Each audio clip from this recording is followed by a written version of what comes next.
understanding the client is the most important thing which would make you close sales, build rapport, and the rest of it. Let's begin our workshop with a small pre-assessment. 100%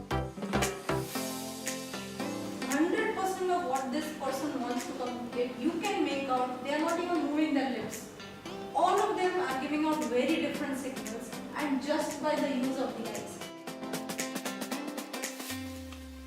The same to volunteer 3, and last we'll decode what volunteer 3 thinks that the scenario was all about. Am I all clear?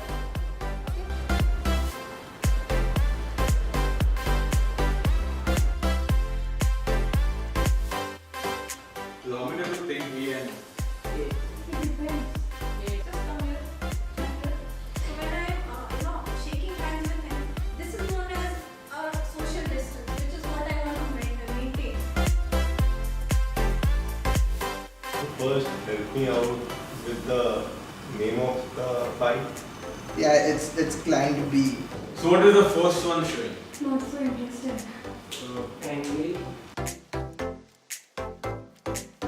Reference ही आया था मैं गुप्ता जी ने मेरे को बोला था कि आपको थी रिक्वायरमेंट तो कैसे है जरा भी हमारे गार्डन खुला कैसे है So we've just made a small analogy for you to understand, like the antivirus in our laptops or our PCs, that's on all the time, right? It's constantly trying to assess threats from around us, and that's how even our limbic brain functions. It will not shut down.